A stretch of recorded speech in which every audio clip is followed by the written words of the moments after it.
جن کی عبادتیں، جن کا زہد و تقوی مشہور ہے، ان کے 12 بیٹے تھے، ان میں سے 11ویں نمبر پر حضرت یوسف علیہ السلام تھے۔ 10 بڑے بیٹے اور 11ویں نمبر پر حضرت یوسف علیہ السلام، 12ویں ابھی نہیں ہوئے تھے۔ جب آپ چھوٹے تھے یوسف علیہ السلام کو اللہ تعالیٰ نے کمال کا حسن عطا فرمایا تھا، جو دیکھے تو دیکھتا ہی رہ جائے۔ یوسف علیہ السلام کو اللہ نے اتنا حسین بنایا تھا، اس حسن کی مثال ملتی نہیں۔ وہ ایک طرح سے سیدنا یوسف علیہ السلام کا معجزہ بھی تھا۔ بچپن سے ہی آپ حسین و جمیل تھے، لوگوں کی نظریں آپ پر پڑی ہوئی تھیں۔ اس کی وجہ سے والد گرامی حضرت یعقوب علیہ السلام اللہ کے نبی تھے، اپنے اس بیٹے کو بہت قریب رکھتے تھے۔ کس لیے قریب؟ خوبصورت ہے اس کے لیے نہیں، بلکہ وہ نبی دوربین نگاہوں سے دیکھ رہے تھے کہ یہ آگے چل کر اللہ کا نبی ہونے والا ہے، ان کی پرورش اور ان کی تربیت ضروری ہے۔ پھر ایک دن اتفاق بھی ہوا کہ بچپن میں ہی حضرت یوسف علیہ السلام نے خواب دیکھا، وہیں سے سورہ شروع ہے۔ کہتے ہیں انی رأیت 11 کوکبا والشمس والقمر رأیتہم لی ساجدین۔ ابا کل رات میں سویا تھا تو خواب میں دیکھا 11 ستارے، ایک چاند اور ایک سورج مجھے سجدہ کر رہے ہیں۔ 11 تارے ہیں اور ایک چاند اور ایک سورج، یہ سب مجھے سجدہ کر رہے ہیں۔ یعقوب علیہ السلام اپنے باپ سے کہا، فوراً انہوں نے کہا یا بنی لا تقصص رؤیاک علی اخوتک، بیٹا یہ خواب بھائیوں کے سامنے بولنا مت، تیرے جو بڑے بھائی ہیں ہاں فیکیدوا لک کیدا، وہ برا کر جائیں گے تیرے ساتھ، برا کر جائیں گے، چھپا کے رکھ، خواب بیان مت کر۔ یوسف علیہ السلام خاموش ہو گئے، نہیں بیان کی، کیونکہ وہ باپ جانتے تھے حکمت کیا ہے اس کے اندر، اس کی تعبیر کیا ہوگی۔ لیکن یوسف علیہ السلام عمر میں ابھی بہت کم سن تھے، چھوٹے تھے، تو بتایا بھی نہیں خواب، بس کہا کہ خاموش رہنا، بولنا مت۔ پھر ہوا ایسے کہ باپ ہر کام میں یوسف یوسف یوسف کرتے رہے، اپنے مصلے کے قریب یوسف کو بٹھائیں، دسترخوان پہ یوسف کو بٹھائیں۔ بھائیوں میں جلن پیدا ہو ہی گئی، جو 10 بڑے بھائی تھے دل کے اندر ایک حسد۔ اب ان تمام بھائیوں نے بار بار دیکھا ہمارے باپ، ہم تو خدمت کرتے ہیں لیکن یہ چاہتے یوسف کو ہی ہے، تو یہ حسد بہت خطرناک چیز ہے۔ یہ کوڑھن جو ہے، شیخ سعدی رحمۃ اللہ تعالی علیہ نے سچ فرمایا، بمیر تاب رہی اے حسود، کہتے ہیں اے حاسد تیرا علاج ایک ہی ہے، تو مر جا تبھی چھٹکارا ملے گا، اس سے پہلے حاسد کو سکون نہیں مل سکتا۔ اس لیے حسد آنے ہی نہ دو، اس کا علاج نہیں ہے۔ جلنے کی، جیلسی جس کو کہتے ہیں، کسی سے ٹھسن رکھنا جس کو کہتے ہیں، یہ ایسی بیماری ہے موت کے علاوہ اس کا کوئی علاج نہیں، مر جانا پڑے گا، تب تک تو جلتے ہی رہیں گے۔ کس پر جلتا ہے بندہ؟ کس پر؟ ظاہر سی بات ہے کسی کی خوبصورتی پر، یا کسی کے مال پر، یا کسی کے مرتبے پر، یا کسی کے علم پر، یہی چیزیں ہوتی ہیں جلن کی۔ خوبصورتی، مال، علم، یا تو پھر دولت، یہ تمام چیزیں، علم ہے، دولت ہے، خوبصورتی ہے، تو دوسرے جلنے لگے۔ مجھے یہ بتاؤ یہ چیزیں اس کے پاس آئی کہاں سے؟ کون دیا اسے سب؟ اللہ نے دیا نا۔ اب اس کا مطلب یہ ہوا کہ حاسد اس بندے سے حسد نہیں کر رہا، اللہ کی نعمتوں سے حسد کر رہا ہے۔ ذالک فضل اللہ یؤتیہ من یشاء، یہ اللہ کا فضل ہے، وہ جسے چاہے دے۔ ہونا یہ چاہیے کہ جب کسی کے اندر نعمتیں دیکھے، اب سے اپنے سے زیادہ کسی کا علم دیکھا آپ نے، اپنے سے زیادہ کسی کو خوبصورت دیکھا، اپنے سے زیادہ کسی کو مال دیکھا، فوراً شکر بجا لاؤ، اے مولا تو نے میرے اس بھائی کو جتنا عطا فرمایا یہ تیری قدرت کاملہ ہے۔ رب ان جملوں کو پسند کرتا ہے، ارشاد فرماتا ہے اس بندے نے اپنے بھائی کے متعلق جو جملے کہا اس کو اس کی دگنا نعمتیں دی جائے۔ نہیں مگر ہم تو جلنا چاہتے ہیں، ارے وہ اس کے پاس یہاں سے آئی ہے، وہاں سے آئی ہے، یہ تمام جملے رب تبارک و تعالیٰ کی رحمت سے دور کرنے کے ہیں۔ خیر، یوسف علیہ السلام کے بھائیوں نے جلن میں کہاں تک راستہ اختیار کر لیا۔ سارے سوچتے تھے کیا ہے اس کا چھٹکارا، باپ کی نظروں میں تھوڑا سا ہم بھی قریب ہو جائیں۔ ابلیس لعین ہر زمانے میں، اللہ تعالیٰ فرماتا ہے لِكُلِّ نَبِيٍّ عَدُوًّا شَيَاطِينَ الْإِنسِ وَالْجِنِّ، ہم نے ہر نبی کے ساتھ شیاطین میں سے ایک دشمن رکھا ہی ہے۔ آیا مشورہ دینے کے لیے، بھائیوں سے کہا میں تمہیں ایک اچھا مشورہ دیتا ہوں۔ کہا کیا؟ یوسف کو لے جاؤ، مار ڈالو۔ بھائیوں نے کہا پہلے مار ڈالتے ہیں، قتل کر دیتے ہیں، کچھ رہے گا ہی نہیں۔ بعد اس شیطان نے کہا نہیں، ایک کام کرو، جاؤ وہاں کھیلنے کے بہانے سے یوسف کو لے جاؤ، شکار پر لے جاؤ اور مار ڈالو۔ تو سارے بھائیوں کو یہ بات لگی، ٹھیک ہے باپ سے کہتے ہیں ہم شکار پر جا رہے ہیں، یوسف کو لے جا کر کے مارا ہے۔ پھر ایک بھائی نے کہا نہیں ماریں گے نہیں، ایسا کرتے ہیں کہ کنویں میں ڈال دیتے ہیں اور واپس آ کر کے باپ سے کہیں گے کہ بھیڑیا نے کھا لیا۔ پلان تیار ہو گیا۔ اب پھر یہ بات آئی، کون جا کر کے یعقوب علیہ السلام سے کہے؟ پھر آئے بڑے بھائی نے اور منجلے بھائی نے، دونوں نے کہا ابا ہم جا رہے ہیں شکار کے لیے جنگل میں، یوسف کو بھی ہمارے ساتھ بھیج دیجئے۔ کہا نہیں بھیجوں گا، مجھے خوف ہے، انی لیحزننی ان تذهبوا به واخاف ان یاکلہ الذئب وانتم عنہ غافلون، مجھے خوف ہے کہ کہیں تم اس کو اکیلا چھوڑ دو گے، کوئی جنگلی جانور نقصان پہنچائے گا، تم غافل رہو گے۔ کہنے لگے قالوا لئن اکلہ الذئب ونحن عصبۃ انا اذا لخاسرون، ابا پھر ہم کس کام کے بھائی ہیں؟ ہم تو بھائی ہیں نا، اگر ہماری موجودگی میں کھا لیا کسی نے تو پھر ہمارا کیا مطلب رہے گا، ہم نہیں ایسا ہونے دیں گے۔ باپ نے کہا چلو اتنی محبت ہے بھائی سے، بھیج دیا۔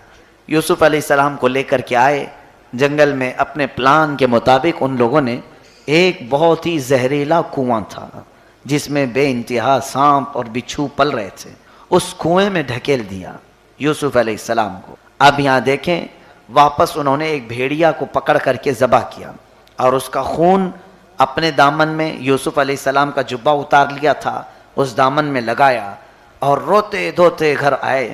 کہا حضرت یعقوب علیہ السلام سے کہ ہم گئے تو تھے، وجاءوا علی قمیصہ بدم کذب قال بل سولت لکم انفسکم امرا، وہ قمیص لے کر کے آئے، کہنے لگے کہ دیکھیں ہم کھیل رہے تھے، اچانک ایک بھیڑیا آیا یوسف کو اٹھا لے گیا، ہم بچانے کی کوشش کرتے رہے، بچ نہیں پایا۔ حضرت یعقوب علیہ السلام نے کیا کہا؟ فصبر جمیل واللہ المستعان علی ما تصفون، اللہ ہی مددگار ہے جو کچھ تم کر رہے ہو، اور سب سے بہترین اس وقت صبر ہے۔ ہو گئی بات، یعقوب علیہ السلام کے دل پر لگی چوٹ، گہرا زخم، اپنے عزیز جان بیٹے کی یہ گمشدگی، ان کا دور ہو جانا، بہت غم میں رہنے لگے۔ جس مقصد سے یہ بھائیوں نے کیا تھا الٹی چال پڑ گئی، داؤ الٹا پڑا۔ اب یعقوب علیہ السلام ان کو اپنی نظروں سے ہی دور کر دیے، جاؤ تم سب کے سب بھروسے کے لائق نہیں۔ حاسد کا یہی انجام ہوتا ہے، وہ جلتا ہے کسی اور کام کو حاصل کرنے کے لیے، جیسے کبھی کبھار آفس میں کام کرنے والے مزدور سب ہیں، ایک جو ہے اچھا ہے بیچارہ سیٹ کی نظر میں، اس کو گرانے کے لیے 4 لوگ پیچھے پڑے ہوئے ہیں، اور کیا کیا شکایتیں لے کر کے سیٹ کے پاس گئے اس کو گرانے کے لیے، گرا تو دیا لیکن چاروں بھی نظروں سے گر گئے۔ ایک وقت ایسا آئے گا، اس لیے کہ مشہور قول ہے چاہ کن را چاہ در پیش، اور حدیث پاک میں من حفر لاخیہ حفر اللہ لہ، جو اپنے بھائی کے لیے کنواں کھودتا ہے اللہ اس کے لیے کنواں بناتا ہے، وہ اسی میں گر جائے گا جو اپنے بھائی کے لیے بنایا تھا۔ یوسف علیہ السلام کے ساتھ کیا ہوا؟ اللہ فرماتا ہے وجاءت سیارۃ فارسلوا واردہم فادلی دلوا، ایک قافلہ وہاں پر آیا، لیکن جیسے انہوں نے کنویں پر پھینکا تھا، آپ کنویں میں جا کر گرے نہیں۔ حدیث پاک میں ہے اللہ عز و جل نے فوراً جبرائیل امین کو اترنے کا حکم دیا، جاؤ جبرائیل یوسف کے کنویں میں گرنے سے پہلے انہیں پکڑ لو۔ جبرائیل علیہ السلام نہایت سرعت اور تیزی کے ساتھ آئے اور حضرت یوسف علیہ السلام کو کنویں کے تہ میں جانے سے پہلے ہی تھام لیا اور دیوار پر بٹھا دیا اندر کنویں کے، اور حکم ہو گیا۔ یوسف علیہ السلام اس وقت تک ابھی ایک بچے تھے، لیکن اللہ تعالیٰ نے نبوت اسی وقت عطا فرمائی۔ جبرائیل امین نے حکم فرمایا اللہ کا نبی تمہارے سامنے ہے، تو سارے سانپ اور بچھو اب ادب میں آ گئے، اب کوئی ایذا پہنچانے والا نہیں تھا، کیونکہ اللہ کے نبیوں کا احترام جانور بھی کرتے ہیں۔ پھر ایک قافلہ آ رہا مصر کی طرف جانے کے لیے، تو وہ قافلہ وہاں پر قیام کیا، تو ان کو پانی کی ضرورت تھی، تو ایک غلام کو انہوں نے بھیجا کہ جاؤ دیکھو یہاں کنواں نظر آ رہا ہے، پانی ملتا ہے کیا؟ تو اس نے ڈول ڈالا، رسی ڈالا، تو حضرت یوسف علیہ السلام اس رسی کو پکڑ کر اوپر آ گئے۔ جیسے ہی اس نے کھینچا، وزنی ہو چکا تھا ڈول، دیکھا ایک نہایتی حسین و جمیل بچہ آیا ہے، وہ پکڑ کر کے امیر قافلہ کے پاس لے آیا۔ امیر قافلہ بلکہ قافلے میں جو ہے وہ دیکھتا دیکھتا ہی رہ گئے، کیونکہ اتنا حسن جو اللہ نے دیا تھا، کہا اتنا حسین و جمیل یہ کہاں سے آیا ہے؟ اور بہت تو یہ کہتے تھے کہ یہ شاید فرشتہ ہے، یہ جنتی مخلوق ہے، ہر طرح کی باتیں ہوتی تھی یوسف علیہ السلام کو دیکھ کر. پھر اس کے بعد انہوں نے کہا ایسا ہے اس کو ساتھ لے کر کے چلتے، اپنے ساتھ لے کر کے چلیں گے اور مصر پہنچ کر کے دیکھا جائے گا کہ کیا ہوتا ہے. اب جب یہ قافلہ گزر رہا تھا، جن جن راستوں سے گزر رہا تھا لوگوں کی بھیڑ دیکھنے کو جمع ہوتی تھی. تو امیر قافلہ کے دل میں یہ بات آئی ایک قیمتی چیز میرے ہاتھ لگی ہے، مفت میں کیوں زیارت کرواؤں.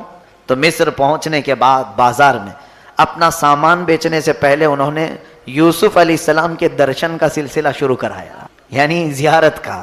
اس طور پر کہ اعلان ہوا کہ ایک نہایت ہی حسین و جمیل مخلوق اللہ تعالیٰ کی طرف سے جو بھی ہے حسن کا پیکر یہاں مصر میں آیا ہے. لوگوں کی بھیڑ لگی، ایک ایک اشرفی لے کر وہ دکھانے لگا. سونے کا ایک سکہ ایک بار دیکھنے کو دوپہر ہوئی تو 10 اشرفی ہو گئی، 10 اشرفی لے کر کے وہ دکھانے لگا. اس پر بھی بھیڑ تھی.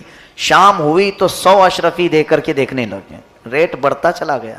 اب اس کے بعد حضرت یوسف علیہ السلام کو لوگ جو دیکھنے کی بھیڑ لگا چکے تھے، مصر میں یہ بات مشہور ہو گئی. اس کے بعد اس نے نیلام کرنے کا ارادہ کیا. بیچ دیتے ہیں، کب تک یہ زیارت کرواتے رہیں گے، پیسے لے کر بیچ دیتے. بولی لگانے کا حکم ہوا تو مصر کے بڑے بڑے نواب اور رئیس آئے خریدنے کے لیے. اس میں بادشاہ مصر جو ہے عزیز المصر کہا گیا ہے، قرآن میں اس کا ذکر ہے. اس کی بیوی جن کا نام زلیخا ہے، عزیز مصر کی بیوی. تو اس نے سنا تھا کہ کوئی ایک نوجوان، ایک بچہ، حضرت یوسف علیہ السلام کی عمر اس وقت 13 سال کے قریب کچھ تھی، یا بعض روایات میں ہے 16 سال یا 17 سال، بہرحال جو بھی رہی ہے. یہاں پہنچنے کے بعد اب خریداری کی جب بات آئی تو عزیز مصر سے کہہ کر زلیخا بھی گئی خریدنے کے لیے. لوگ ایک سے ایک بولیاں لگاتے جا رہے تھے. زلیخا نے عزیز مصر کی آدھی سلطنت دے کر یوسف علیہ السلام کو خرید لیا، کیونکہ وہ کسی صورت جاننے دینا نہیں چاہتی تھی. اور اتفاق ایسا ہوا شوہر ہے اس عورت کا، باوجود اس کے یوسف علیہ السلام کے حسن نے دیوانہ کر دیا. قرآن کہتا ہے قد شغفہا حبا، یعنی محبت میں وہ وارفتہ ہو گئی، ایسے کہ بے خود ہو گئی. اب وہ یوسف علیہ السلام کو لا کر بہت ہی آؤ تاؤ کے ساتھ، شان و شوکت کے ساتھ اپنے محل میں رکھی. یہاں پر بہت سارے خریداروں میں ایک روایت میں یہ بھی ملتا ہے ایک بوڑھی عورت بھی خریدنے کے لیے گئی تھی. لائن میں بڑے بڑے امیر لوگ کھڑے تھے. ایک خاتون روئی کا گولا لے کر کھڑی تھی، کپاس نہیں ہوتی ہے. تو لوگوں نے دیکھ کر کے مذاق اڑایا، اماں کیا کرنے آئی؟ کہا یوسف کو خریدنے کے لیے. یہاں لاکھوں کی بولی لگ رہی ہے اور یہ ہاتھ میں روئی لے کر کے کھڑی ہے. کہا میرے گھر میں اتنا ہی تھا، یہی لے کر کے آئی ہوں. کہا اس سے یوسف نہیں ملے گا. بوڑھی کہتی ہے نہیں ملے گا، کوئی بات نہیں، قیامت میں جب یوسف کے خریداروں کا نام آئے گا میرا بھی آ جائے گا. خریدنے والوں میں تو یہ بھی کھڑی تھی. یہ ہوتی ہے نیکیوں کی طرف سبقت، حصے داری حاصل کرنا.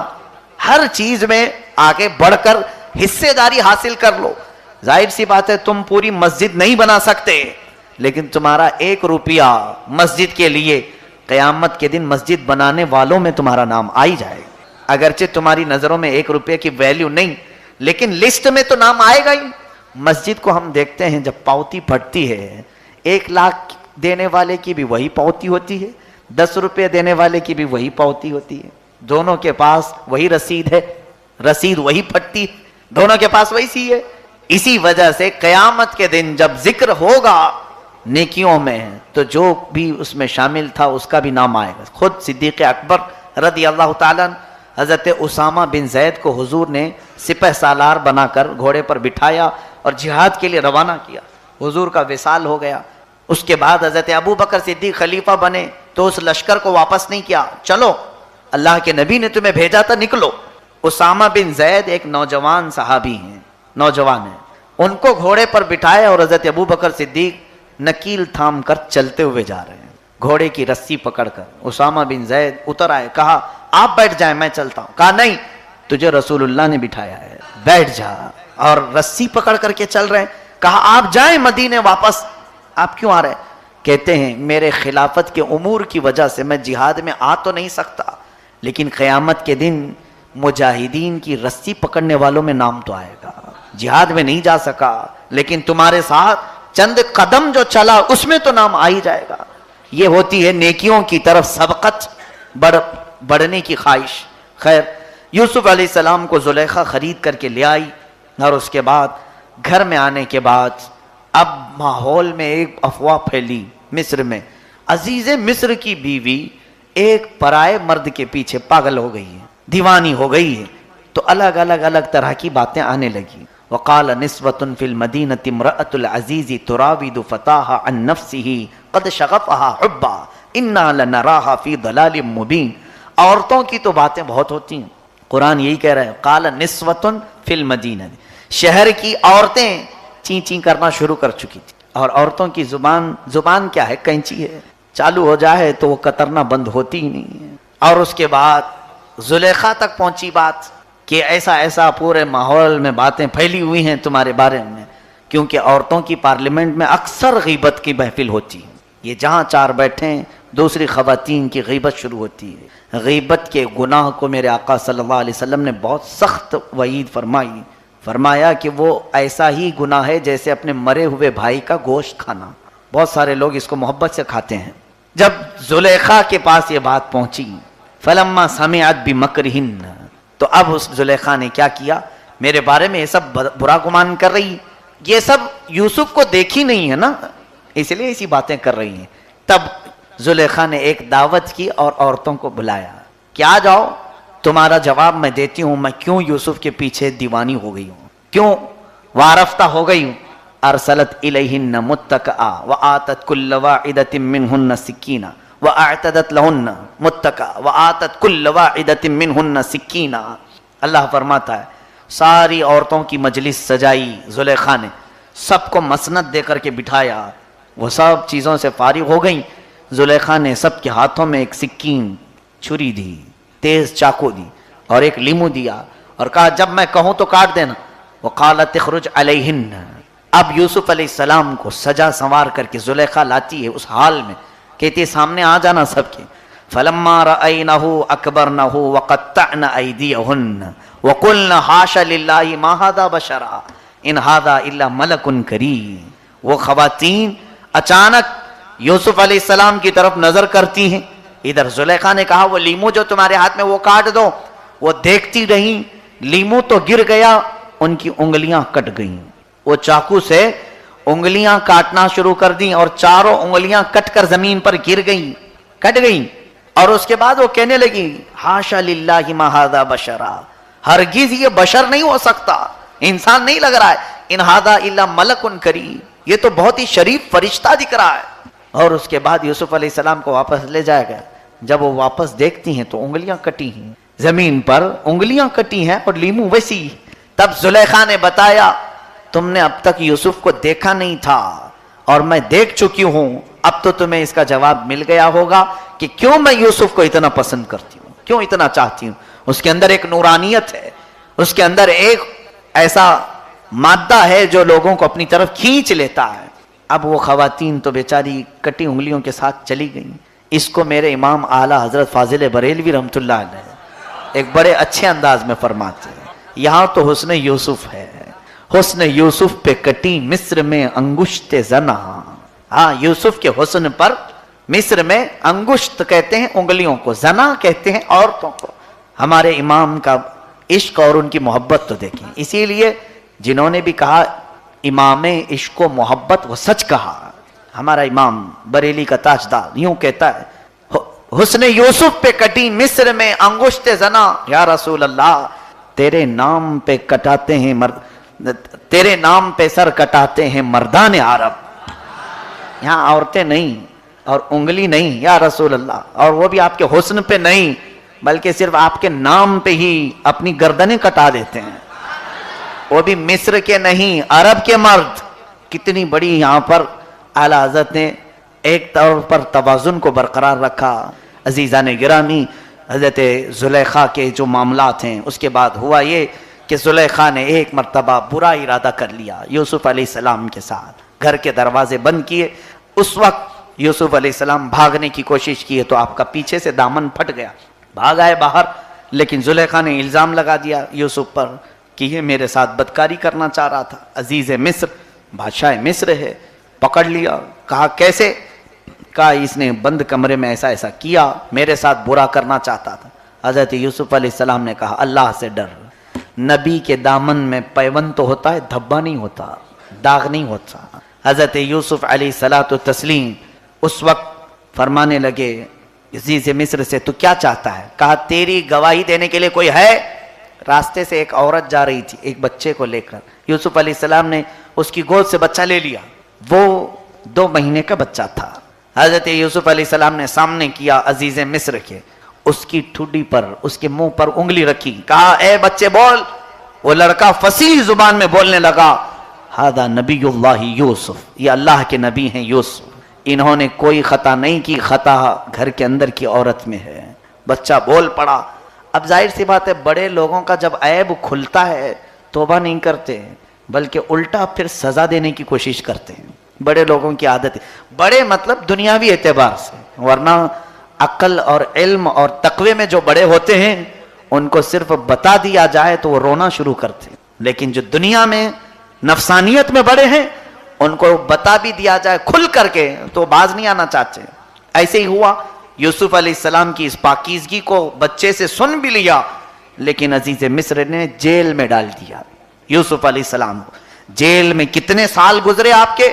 تقریباً 14 سال جیل میں چلے گئے۔ یہاں تو عمر قید کی سزا وہی ہوتی ہے نا، یوسف علیہ السلام کو 14 سال گزر گئے اس جیل میں۔ پھر کچھ واقعات پیش آئے، انشاءاللہ آگے کا واقعہ کل کی تفسیر میں عرض کروں گا۔ ملو فوق رأسی خبزا تأکل الطیر من نبئنا بتأویلی، دونوں میں سے ایک نے کہا کہ کل کی رات میں نے خواب میں دیکھا کہ پھلوں کا رس نچوڑ کر کے میں حاصل کر رہا ہوں، اعصر خمر یعنی انگور کے خوشوں سے میں کچھ چن کر کے کھا رہا ہوں یا نچوڑ کر کے اس کا جوس پی رہا ہوں۔ دوسرے نے کہا میرا خواب تو عجیب تھا، کل رات میرے سر پر ایک ٹوکرا تھا جس میں روٹیاں تھیں اور پرندے نوچ نوچ کر کے کھا رہے تھے۔ دونوں نے اپنے خواب بتائے اور پوچھا یوسف علیہ السلام سے کیا تمہیں اس کے بارے میں کچھ جانکاری ہے تو ذرا بتاؤ۔ حضرت یوسف علیہ السلام نے کہا کہ دونوں کی تعبیر میں بتاؤں گا، اور ان میں سے ایک سے کہا تجھے اس شرط پر میں تعبیر بتاؤں گا کہ اگر تیری رہائی ہوئی تو میری خبر موجودہ بادشاہ تک تو پہنچائے گا کہ میں بے گناہ قید کیا گیا ہوں۔ اس نے کہا ٹھیک ہے۔ اب یوسف علیہ السلام نے اس سے کہا جس نے انگور کے خوشے سے رس نچوڑ کر پیا اپنے خواب میں، کہا تیری رہائی کا پروانہ ملنے والا ہے تو رہا ہو جائے گا۔ اور اس سے کہا جس کے سر کے اوپر سے روٹیاں پرندے نوچ کر کھا رہے تھے، کہا اے بندے افسوس کہ تجھے موت کی سزا ہونے والی۔ یہ دونوں کی تعبیر یوسف علیہ السلام نے بتائی۔ تو چند ہی دنوں کے بعد ویسے ہی ہوا جیسے یوسف علیہ السلام نے فرمایا تھا۔ وہ بندہ جس نے خواب میں اپنے دیکھا تھا کہ انگور کے خوشے سے کچھ رس نچوڑ کر پی رہا ہے یا کھا رہا ہے، اس کی رہائی کا پروانہ مل گیا، آزادی، اور دوسرے کو موت کی سزا سنائی گئی۔ جو آزاد ہونے والا تھا اسے یوسف علیہ السلام نے کہا تھا جب تو باہر نکل کر جائے تو موجودہ جو بھی بادشاہ ہے مصر ہے اس تک میرا پیغام پہنچا دے کہ میں بے گناہ قید کیا گیا ہوں اور برسوں سے جیل میں ہوں۔ سیدنا یوسف علیہ السلام نے تعبیر صحیح بتائی، اور وہ جو آزاد ہوا باہر تو گیا لیکن بھول گیا، بادشاہ کو بتایا ہی نہیں اس نے۔ اندر ایک قیدی ہے جو ناحق قید ہوا ہے، بتانا بھول گیا۔ پھر 7 سال ایسی گزر گئے، 14 سال یوسف علیہ السلام جیل میں رہے بغیر گناہ کے، بغیر جرم کے۔ اتفاق ایسا کہ بادشاہ ایک مرتبہ خواب دیکھا، اس کے خواب کا بھی ذکر آیا۔ وقال الملك انی ارى 7 بقرات سمان یأکلهن 7 عجاف و7 سنبلات خضر واخر یابسات۔ اس نے ایک خواب دیکھا کہ 7 موٹی تازی بھینسیں ہیں اپنے خواب میں چرنے والی، اور پھر 7 سوکھے گھاس کے گٹھے اور 7 ہرے ہرے گھاس کے گٹھے۔ یہ عجیب و غریب خواب اس کو لگا کہ یہ کیا ہے تعداد، 7 بھینسیں ہیں اور 7 یہ گھاس کی بنویاں ہوں یا گٹھے ہوں جو گھاس جمع کی جاتی چارہ، اور 7 سوکھے اور 7 ہرے تازے۔ تو اس نے اپنے درباریوں میں پوچھا کہ اس خواب کی کوئی تعبیر بتا سکتا ہے؟ لوگوں نے الگ الگ بتائے۔ اٹکل پچھو بہت مارتے ہیں لوگ، ایسے ہی انعام مل جائے گا، تیر لگ گیا تو لگ گیا۔ اور یہ جو کاہن اور جوتش ہوتے ہیں جو ہاتھ کی لکیر دیکھ کر کے بتاتے ہیں، یہ سب وہی ہیں اٹکل پچھو مارنے والے، کہ یعنی